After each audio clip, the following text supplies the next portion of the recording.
Guys of a Certain Age is brought to you by no one. Absolutely no one. Except these dudes walking down memory lane. Now let's head to the studio to see what they misremember next. It's the podcast that all of a sudden has an opening for a third co-host. It's Guys of a Certain Age. Robbie Koblitz in studio. Art Shirley. And Jay Reed for now. Just found out that Jay was a little late because he was guesting on somebody else's podcast, and he came in unprepared. I think I came in as prepared as most of us do. Oh, when you're in a hole, keep digging. But you know, am I wrong? But no. But here's the thing. Art and I have a lifetime of geek prepperdom, of being prepared for geek That is stuff. true. I'm usually the one. Last night, Robbie says, "Here's some homework to do for tomorrow." I'm like, "Oh, welcome to my world." Yeah. But then I didn't. I did. He left that world I did study a little for the bit world last night. of what was the podcast you're on? It's called "What No One Tells You" with Chris and Sarah. It's a travel podcast. So we're taking applications for a third podcast host. Mm-hmm. What are the requirements, Art? Can withstand abuse. Yeah, boy. Now, we're not talking to you. But actually, that's a good one. This is an A and B conversation. Good sport. See my way out of it. Yeah. And we don't want to change. Able to translate the glazed eye expression to audio somehow. And we don't want to change any of our merch, so they've got to have the same hairline. Could Rusty come fill in so at least we could keep the Sorry Mrs. Reed thing You'd going? have to, he'd probably have to dial him in from North Carolina. But Yeah. or Well, whatever national park he's visiting. That's what we should do. Or could we find somebody that He's looks got like more hair, Jay, though. so I You don't have have to to get a do new avatar. Okay, well, yeah, maybe I could just add hair to the avatar. Give me a Sharpie. Okay. Give me a Sharpie. So, all right, now that Art and I are over our betrayal. Hey, but Yes. on that Ides podcast, of I March. plugged this one. Oh, great. Plugged this one, yeah. Do we have independent verification of that? You will. Well, by the time this airs, that one probably will have aired. So Okay. it'll either be there or it won't. Okay. But well, it'll be in the links in the show notes. Some podcasts have show notes. some podcasts actually make money. That's true. Do they make money? I'm not sure. They actually pay have, There's his video. They have an opening. That was the one thing I was worried about is the it wasn't just audio. Your it's face, video. your My face. face is going to be. Oh, it's on a this one. face? It's a video? face. It's audio and video. Face podcast. we could do that here. Yeah, we sure could that. And you've I've got the technology. I've got a couple of cameras. Yeah. I mean, Actually, we could we've got several laying on the table, but That's they're right. all... That's right. We could set up some cameras and just blur him out. Yeah, okay. That's probably a good idea anyway. Yeah. We haven't talked to, we won't do this, but have you seen the new Kodak camera that is doing 8mm, Super 8mm film again? Yeah, I saw and it's it. like $5,000 or something. Hey, Jay, I saw that 4 years ago at NAB. Oh, did you really? Yes, Jay. Well, they just announced it Wait a like minute. it's due a month ago, so... Yeah. Yeah, I mean, it's a huge thing with the same folks that are buying real film cameras now want to do, still cameras are doing this. And you can send your footage in to get it transferred. So, crazy. yeah, it is crazy go nuts kind of thing. Well, the director of photography for Dune, no, not Dune, Oppenheimer, came out, the cinematographer. He's not a DP. He's a cinematographer. He just won the Oscar for cinematography for Oppenheimer. He's like, shoot film. It's easier than you think. Shoot film. So he must be on the tech from Kodak because I think Kodak is the only manufacturer of motion picture film now. Wow. I could be wrong. I mean, they were the predominant, but I don't think Fuji. Seems risky. I don't think Fuji is manufacturing motion picture film. Yeah. And it's all those stocks, I never really understood the idea of different stocks looking different ways. Yeah. But, and of course, in digital stuff, you can get filters or LUTs, I guess it would be LUTs that emulate different film stocks. So if I recall correctly, Dune 2 was shot digitally, then they transferred it to film and then back to get the film grain. Wow. Yeah. Huh. that is something else. It is something else. Huh. I will say there's something a little bit more organic and pleasing about a traditional 35 millimeter film grain that you just don't get in digital. You cannot replicate. Even if you do something that tries to simulate it, it's not the same. And the way the highlights roll off, there's just some things in film that, So we were talking. When we were talking about the Oscars stuff, we watched The Holdovers the other night, and it starts off with like the crickly, crackly sound of like an old movie, like on film. And it didn't stay that way. But at first I thought they put that in.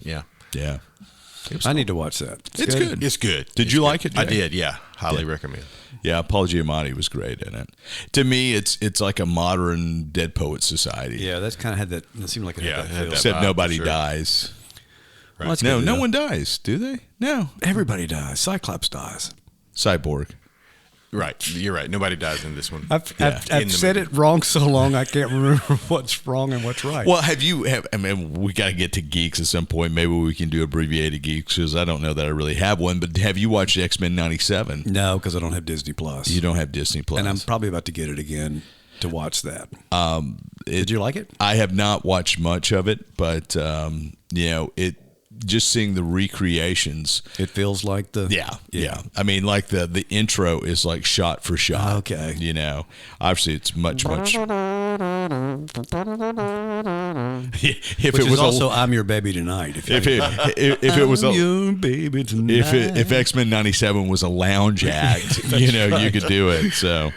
Well, let's do Geeks of the Week. Somebody who wants to start? I'll go first. Mine's very short, so that'll be good. But as we record this, Saturday marks Batman's 85th birthday, and I wasn't going to mention it otherwise because we have so many Batman days. But this marks the actual release of Detective 27 back in 1939, and it's March 30th, which is also Mrs. Reed's birthday and my wife's birthday, which is how I remember Batman's birthday. But yeah, 85. I was going to say that's how you remember their birthdays. 85 years of Batman. Wow, just wow. And this 2 days ago, as we record, was the 40th anniversary of the Breakfast Club Saturday Detention. Oh, wow. Yeah. Love the Breakfast Club. Yeah, that's a good movie. Don't you forget about me. So yeah, we need to do a John Hughes episode. Yeah, we should. We talked about it enough. Yeah, we have. So, Jay, what do you got for a geek? There's a podcast I'd like to talk about. And they just hired a new third host. I have not seen this yet, sadly, but I'm going to watch it today. A Spider-Verse short is on YouTube. Just like a little, I think, 7-minute deal from the Spider-Verse world is airing on YouTube. That just appeared yesterday and said it would be out today, or maybe I might be a day off. You never know. But, you're usually more than a day off, buddy. Unfortunately, the clip kind of looks like something from the movie, so I don't know what it's about. Exactly. Must be able to take abuse and ignore it. Yeah. Oh, yeah. Well, that rolls off his back. 4 or 5 years of that, I'm getting the hang of it. There you go. And that's not from us. Sorry, Mrs. Reed, but which one?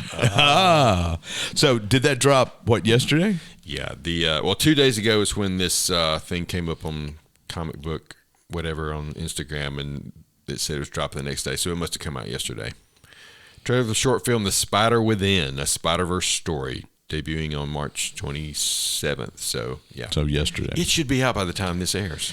Yeah, maybe if I remember and don't forget to actually air it. That's the way it goes. So I'll have to look that up. That looks cool. Yeah, let me mention this too, because you talked about Batman. I saw this the other day. Lego is releasing a Batman the Animated Series Gotham City set. So it's like the city. Okay. There may be some minifigs in it too, but it looks like going to be, I know y'all are big on the animated series, and I don't know how big you are on Legos, but it looks really cool. I never got into Legos. Well, I was going to say less big on Legos. My kids had them, and so I just remember stepping on them. But that's that's the pain I felt. Yeah. So, Star Trek 4 is my geek of the week. It's actually a script is being developed, so this will be the last in the Kelvin timeline. Okay. So anyway, that's about all we know. So. And they've gotten Chris Pine back on board. And all I believe so. Okay. Yeah. I think because he really hasn't.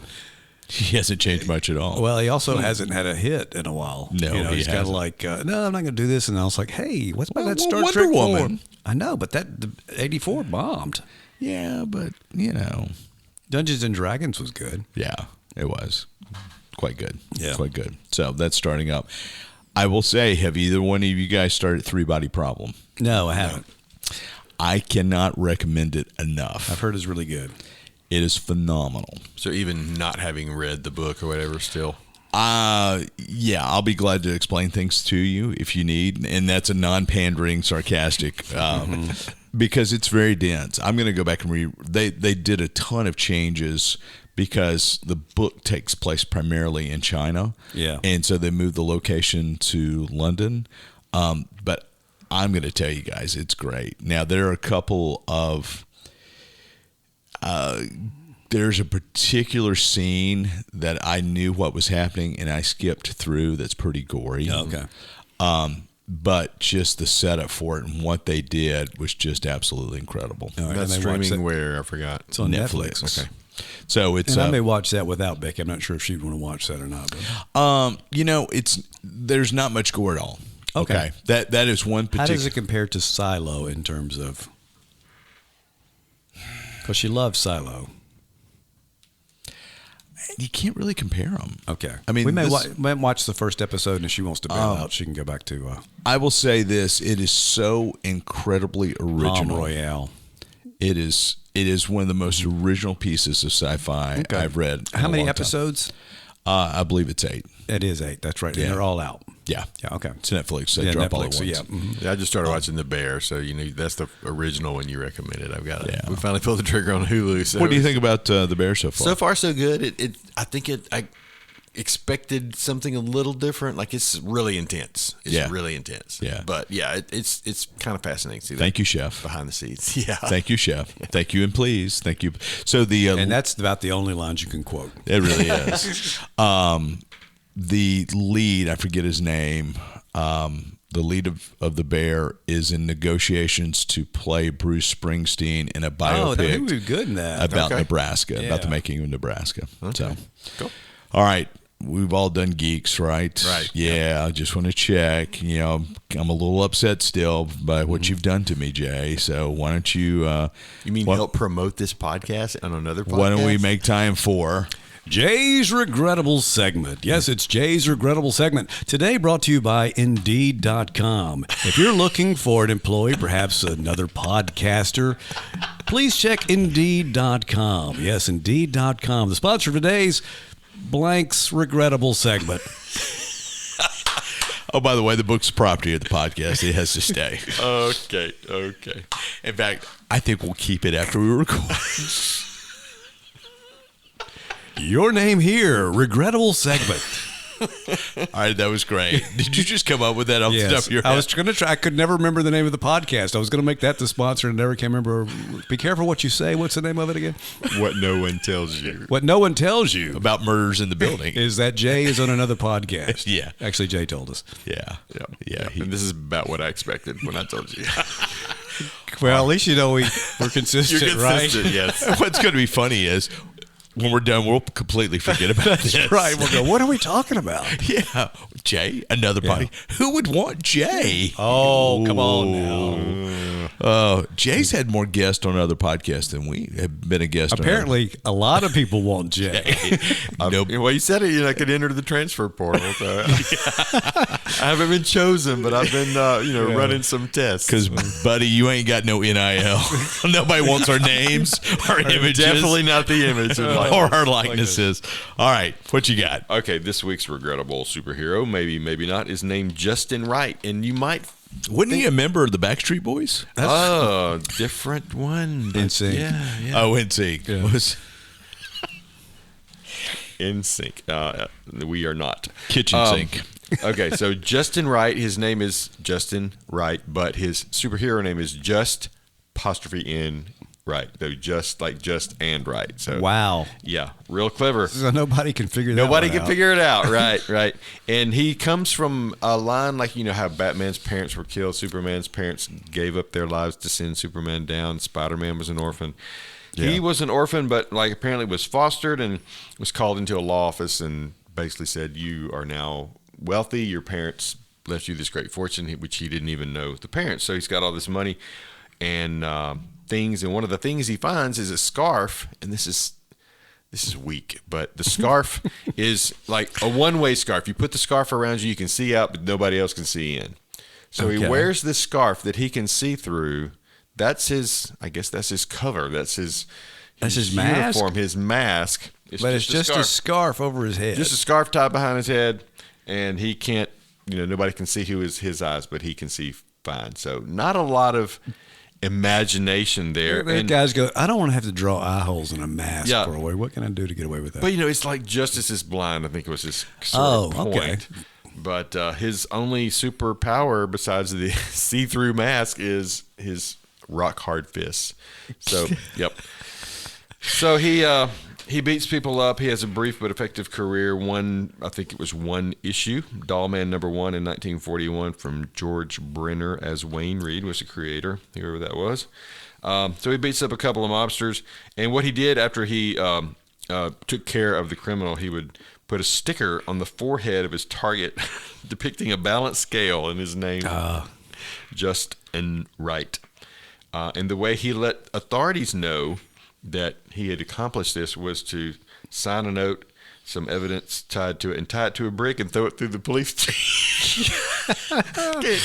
That's pretty funny. Police chief's window. So it's no wonder he only made it. Kind of the Ernest T. Bass of crime fighters. Right, that's right. So, Know what I mean, Vern? Know what I mean, Justin? I think regrettable gets my vote on this. It's going to be regrettable for me. Much regrettable. I mean, it lost the Law and Order vote too. So really. Yeah. Let me. Throwing the break is not the best way to communicate. So. No, it's not. It's not. So, all right. So we all agree it's regrettable. Regrettable, yes. Sorry, Justin. Right. 3 regrets. What do we call it? What do we do? This is not what we do. We just say regrettable. Yeah, pretty much. We had something at one point we forgot. Yeah. All right, the first half of the podcast with Jay is done. Will he survive the break? Stick around, find out. And we're back, and Jay's still with us. We didn't vote him off the island yet, but judgment may be coming soon. But it's hard to have alliances here when there's only 3 of us, and y'all have already aligned. Yeah, well, yeah, that's right. So that's the way it goes. So, but we're going to talk sci-fi influences. So we talked a little bit about this a few weeks ago with Dune, part 2 out. And we've kind of alluded to this, but I actually gave out homework last night as I'm leaving the Walmart parking lot. And I left mine at work. Yeah. I thought the dog ate yours or the cat. The bulldog ate mine. The bulldog ate yours. That's right. So, science fiction is so derivative. And I just mentioned Three-Body Problem, which I think is one of the most original pieces of modern sci-fi. It's like a modernized version of War of the Worlds. Yeah. Is what it is. But it is so drowned and steeped in scientific fact. It's kind of crazy. But we've talked about this before when Tracy was in with Edgar Rice Burroughs. Burroughs. Uh-huh. John Carter Mars is kind of the godfather of most modern science fiction, right, Art? In a lot of ways. I mean, you mentioned War of the Worlds, and obviously that's, an early Martian novel that Edgar Rice Burroughs says he never read, but there were influences. Liar! There's some tropes, Martian stuff, ancient civilization, whatever, that comes from there. But in 1911, Edgar Rice Burroughs comes up with the character of John Carter. The novel's not printed until 1917, A Princess of Mars, but it was released in a serialized form in magazines. And you've got just, again, it's not a science fiction novel as much as it is a science fantasy novel.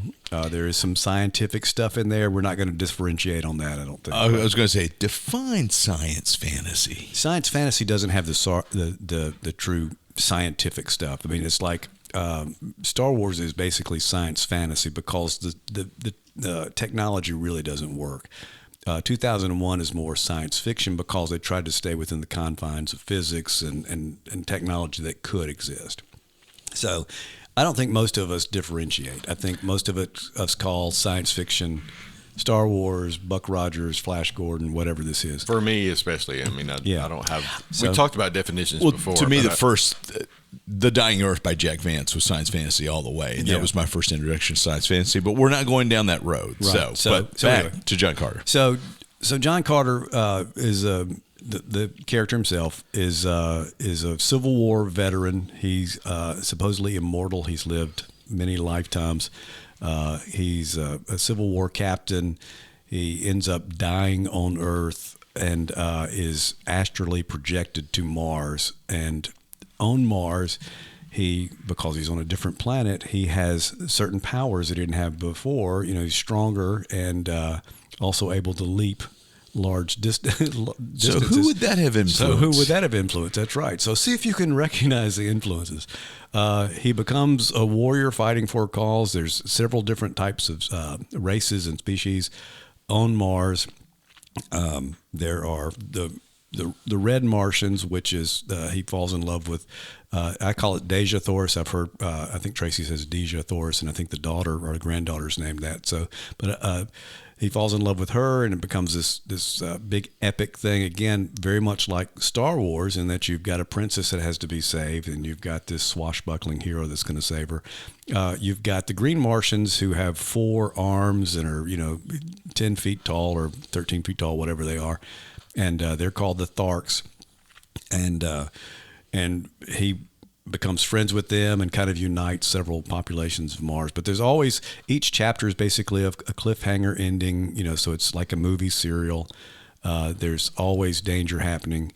But the thing and it takes place over several novels. Now, John Carter's not the hero of every novel, which was something Edgar Rice Burroughs did that was different from the Tarzan novels. He would explore other Martian heroes. But you've got incredible world building because you've got all these different races and different animals and flora and fauna and stuff that play into the thing. You've got different mythology. You've got this whole afterlife idea. There's the River Is and what happens to dead Martians. You've got the atmosphere generated by these atmosphere plants that plays into some of the storyline. You've got these bizarre characters. You've got different languages. Each race has their own language, or you have different Barsoomian words. Barsoom is the name of Mars that the Martians call Barsoom. You've got this technology in these floating ships. They have an anti-gravity system that allows them to float. And so I think what we mentioned when we were talking about this is if you look at Empire Strikes Back, the whole Jabba the Hutt scene, his Princess Leia is dressed pretty much like Deja Thoris would be dressed, and the skiff that they're in is very much like something that would come from John Carter. And Mars is kind of desert-like as well. Mars is desert-like, so you've got, again, the things that they think were influenced by it were Dune, which we talked about a couple weeks ago, Star Wars. You've also got Flash Gordon. Flash Gordon came about because Buck Rogers, who was also influenced by John Carter, was a successful comic strip.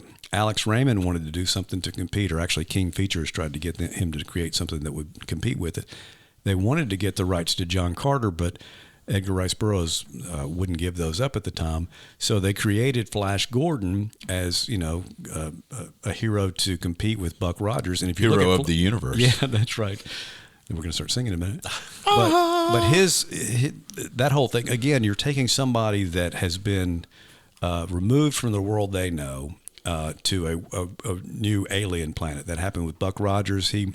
He's actually still on Earth, but he's 500 years later, so he's a man out of time. Yeah, that's right. You've got Flash Gordon, who actually goes to a different planet, but he travels through conventional means, a spaceship, as opposed to astral projection. But you've got all these people that are, that again, I think you mentioned the hero's journey, which is part of, and we see that in Star Wars. We see that in a lot of art points to me. Yeah, right. That's right.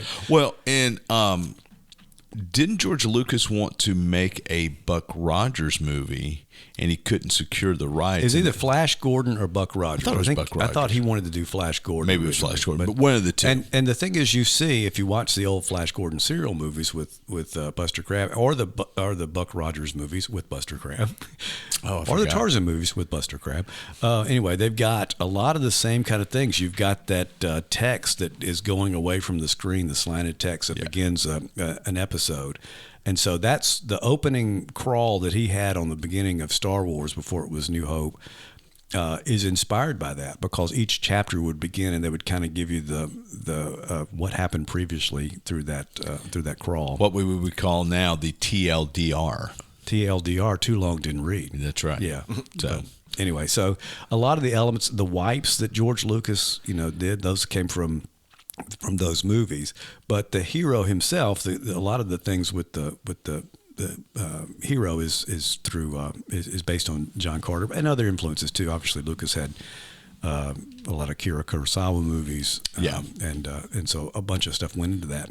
And Edgar Rice Burroughs himself had influences. There's a book called Gulliver of Mars, and one guy says that he believes that Gulliver of Mars, which came out a few years before John Carter, that Edgar Rice Burroughs was basically ripping him off. And other scholars have said, no, that's not true. And so what they said is all this stuff's out there. There's nothing new under the sun, regardless of what planet that sun is shining on. So, but I think John Carter, like I said, the other influences I hadn't thought about too, that they said was Firefly was influenced because you've got Malcolm Reynolds, who's a Civil War. Yeah. Basically. He was a brown coat. He was the wrong side, which is what John Carter was, or the losing side, which is what John Carter was on. So he's got that to deal with. And it's a space Western. And they say John Carter's a space Western. That's right. They're riding, horse surrogates, and all this. So there's a lot of that in there too. One thing that's interesting I've forgotten about is that all the races of Mars bear children through eggs. They don't do like so. But John Carter ends up having children with Deja Thoris. And so I'm like, okay, how does that work? I mean, it seems like there's something in the biology. Again, space, fantasy. That's right. So actually, but so there's some different things in there too. But some Avatar, like I said, a lot of famous people. Carl Sagan, was a huge fan of John Carter. Ray Bradbury, Robert Heinlein, where Ronald Reagan was. A lot of these people that pointed to that and said that's what either, awakened their interest in either science in the case of Carl Sagan, or science fiction in the case of Bradbury and Heinlein. Sure. So anyway. Well, and you can draw a straight line to that to Dune, because there are several things that Herbert took. He took the ecological thing with Arrakis, with the desert planet. But what Herbert then did, and what I think Dune is so influential, is you've got the hero's quest, you've got the young boy who becomes the Messiah, right? And spoiler alert, if you haven't, you've seen Dune Part 1, so you know that he is the Kwisatz Haderach. So, but it's that whole idea of this young malleable character comes into his own with the help of a older witch, in this case his mom. So Lucas took the idea of Luke Skywalker, Skywalker's lost his parents, raised by an uncle. Paul Atreides has lost his parents, and he has lost his dad, being raised by his mom, who's a Bene Gesserit, which is a female Jedi for all intents and purposes.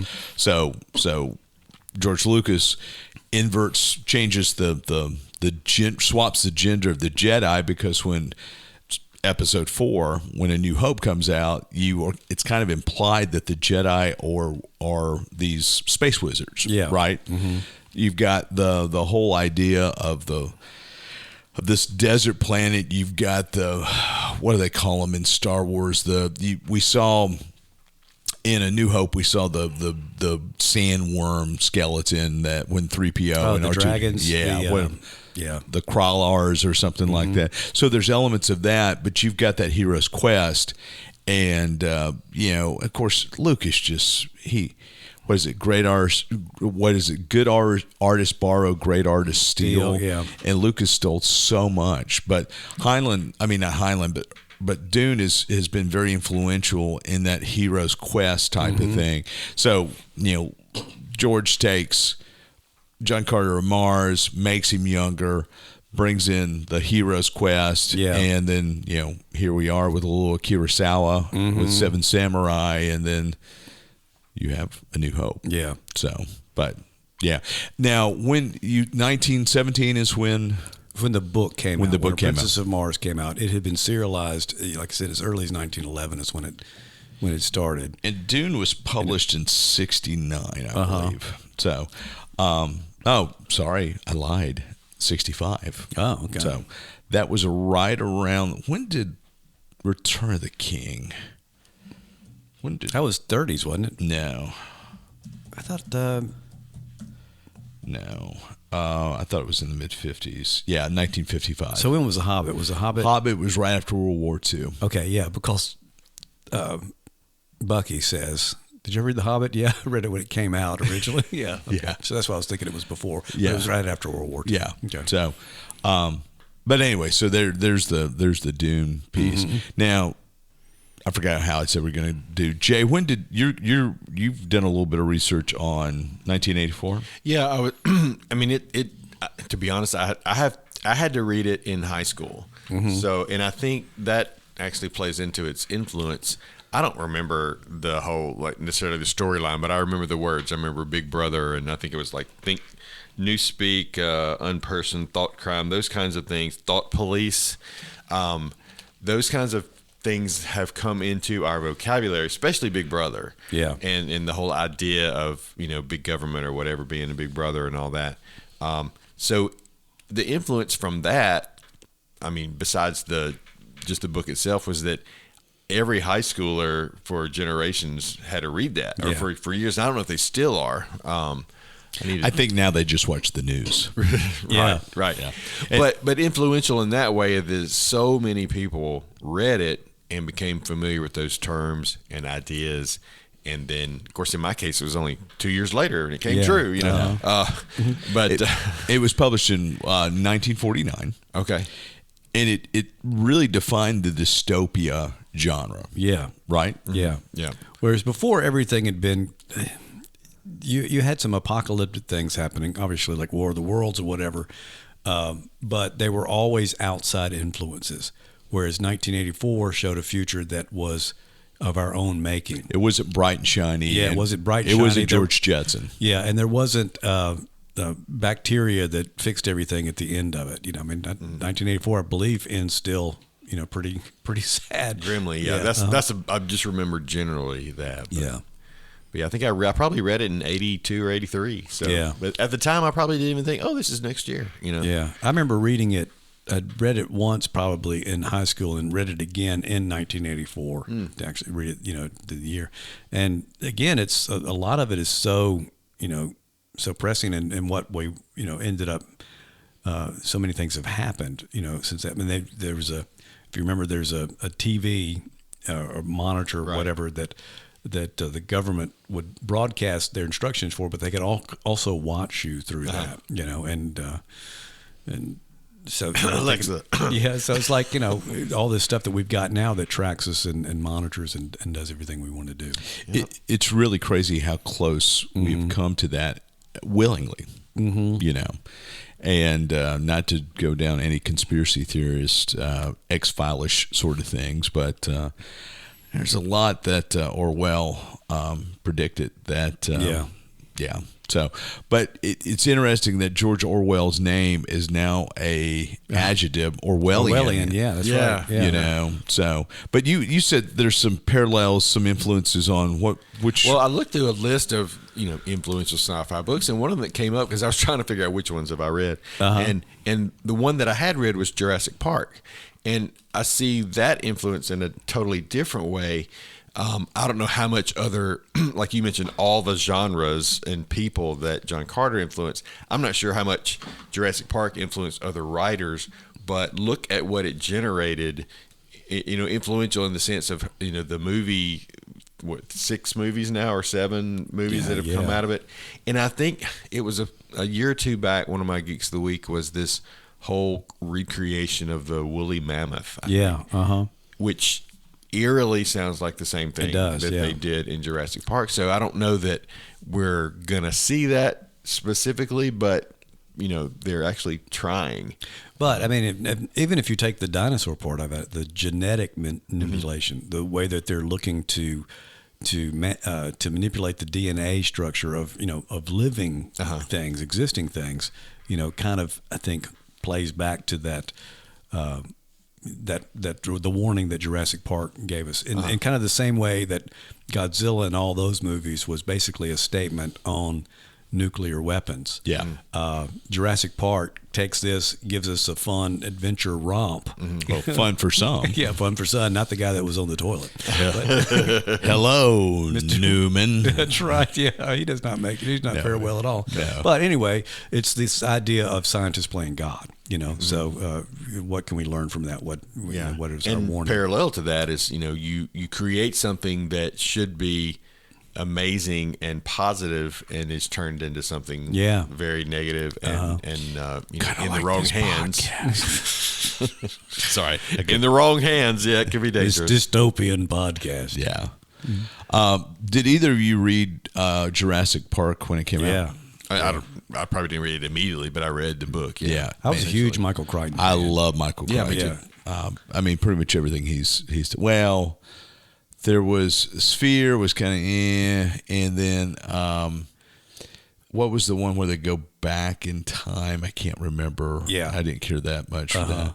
But I can't remember the name of that either. Time something, I'm sure, but I can't. Yeah. And then there's the one that's about the cannibals where they go there. It's like a period piece. It's in the 1800s. I can't remember what it is, or pirates or something like that. They made a movie with Anthony Banderas about it. But again, what I liked it, Eaters of the Dead. Yeah. What I liked about it was I liked about Michael Crichton is he could approach so many different things, and so if you think he's just writing, like books like Jurassic Park, then you read something like the guy had a friggin' MD. Yeah, we should do a show. We should shut up right now. We should do a Michael Crichton show. Okay, we'll shut up right now. Okay, shut up right now. I think that'd be because, like I said, this is just such a wide ranging. Well, I mean, he wrote the original screenplay for Westworld. Yeah. So, and Andromeda Strain's one of my favorite books of his, and Timeline. That's it. Yeah. So I like that one actually. Yeah, but we'll save that for we'll save that for the Michael. I can't believe we haven't done a Michael Crichton show yet. So maybe that's next week. So the other novel I wanted to bring up was Starship Troopers by Robert Heinlein, and you call him Heinlein, I call him Heinlein. You're probably right. I don't know that I'm right, but so Starship Troopers was written. I had it up here. What was it? Early 50s. That's a huge Wikipedia entry. November of 1959, and Art, I know have you read? Yeah, I've read it. You read it. Jay, I may have read it more than once, but I know I've read it at least once. Well, if you've seen the movie, you have it. You have no. Well, that's what when I was reading this list, they said the article I read said that. See, I did prepare. The article I read said that someone's podcast, if you are expecting the campy sort of fun humor of the movie in the book, you were going to be very disappointed. Very, very disappointed. So. And if you were expecting the book, you were going to be disappointed in the movie. Oh gosh, I was so disappointed in the movie. Paul Verhoeven, I think that was right off he had finished Showgirls. Is that what he did? Showgirls first? I think he did Showgirls first, or maybe he did Starship Troopers and Showgirls. It's just absolutely horrible. But the thing about the themes in Starship Troopers are. It's a futuristic society where only veterans could hold public office or own land. So the only way you had a right to vote is if you served in armed forces. But so many things that Starship Troopers introduced the idea of powered armor, which is not covered in the movie at all. There is a alien that attacks Earth. You have the phrase bug hunt comes up. Yeah. Aliens, the James Cameron thing, so much. It felt much more Starship Troopers than the actual movie did. It was very Starship. Drop ships that brought them down. It was just, So you had, in Starship Troopers was basically you have this kid who goes into the service and he ends up as infantry, and his two buddies do fairly high things. They test on aptitude tests much higher than he does, and so he ends up in the infantry, ends up going to the home world of the aliens that attack, and is not distinguished in any particular way. This book is from a point of view of basically every guy type of character who experiences war. Now, some of the reactions to it has been it glorifies war too much. It's more, it's too much, yay, military industrial complex. But the things you get from Starship Troopers that influence sci-fi is the idea of powered armor, which influenced Mobile Suit Gundam, which is the anime and manga that created the big giant robot. Right. So without Starship Troopers, you probably do not have Transformers or Power Rangers or any of that line. Or Iron Man. I mean, Iron Man. I mean, this came out in 59, so Iron Man's not coming out till 64. Yeah. I mean, it's very, very, very influential. So, and like you said, James Cameron based it a lot of Aliens, the way the Marines interacted, the whole 9 yards on the drop ships. There were several other things that... But I mean, you've got, like you said, and the thing of it is you never have this moment where Rico suddenly becomes like greater than just who he is. Yeah. And so I thought that was always like that. Yeah, so he wasn't a hero. I mean, he was, like I said, he was an everyday man. So. Also, he was from Brazil. Where was he? He was from South America somewhere. Yeah, I think it was Brazil. Which I always thought was interesting, when you have so many heroes and stories set in the United States, it automatically gave you a global feel for that thing, to have the hero, and it was just, there wasn't anything made of it. That's just where he was from. So I thought it gave you a global feel as opposed to everything that's so America-centric. Orson Scott Card with Ender's Game, there's some influence of Starship Troopers there. Basically, I'm quoting from an article. Franchises that employed this technology, talking about the suits, are Iron Man, Exo Squad, Halo, District 9, Elysium, Edge of Tomorrow. And I think you've got, with this, we've got kind of the three different, I know there's more than this, I'm oversimplifying, but your science fiction, you break down to Hero's Quest kind of stuff. Yep. Usually some wise older figure, advising some hero, whatever. So you've got that, and that's coming from John Carter, and that you can trace that through Flash Gordon, Star Wars, that stuff. You've got the dystopian future, which, gosh, we see a lot of now. Yeah. Which basically comes from 1984. Hunger Games. All this stuff where you've got Last of Us. Yeah. What's the one? Children of Men. Oh, Children of Men. Oh, brilliant. And a lot of times, like I said, they take the idea and they come up with something that's every bit as masterful as what this source material was, if not more so. And then you've got this military type science fiction. Your hard science fiction, your classic military sort of. Yeah, space soldier. Yeah.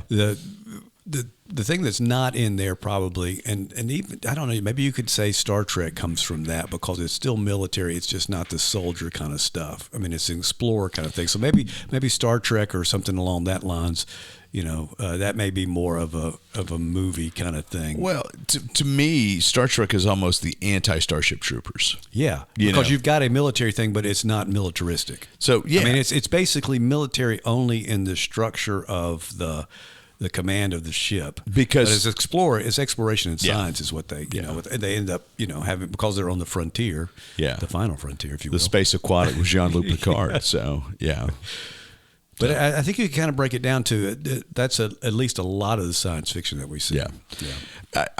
Jay, I think you would enjoy reading Starship Troopers. It's a little dated. But it's a great read. It's a couple hundred pages. Oh, so I can handle that. You could probably knock that out in a couple of days. So. More homework. The list more I homework saw, for you, Jay. More homework. Yeah, well, I like to read. On this list, I was surprised to see Dr. Jekyll and Mr. Hyde listed as an influential book, and they mentioned specifically the Hulk. Would there be Hulk, Incredible Hulk, if there was no Jekyll and Hyde? Yeah. And, And part of what I saw looking at the Batman stuff is Two-Face. Yeah. And in fact, the first scene of the splash page of the comic story that Two-Face appears in, he's reading Dr. Jekyll and Mr. Hyde. So, I mean, they made no bones about what they did. But, yeah, that's a good point. I mean, because there's obviously a Frankenstein influence in the Hulk, but this dichotomy, these two people. True. Well, and the Frankenstein was like the #1 book listed. I think maybe the oldest. Mary Shelley, the Mary Shelley, the greatest campfire story ever told. Yeah, so, kidding, well, and back to 1984, Philip K. Dick borrowed so many of Orwell's conceits and just ideas. I mean, Minority Report, which is based upon a Philip K. Dick novel about the whole predictive crime, I mean, there's so many things that end up in what Philip K. Dick did. So, but what else is on your list as we get ready to wrap up? That was the list, but there was the list Station 11, and that recently we watched that, right? Yeah. That was, I didn't know that was a book.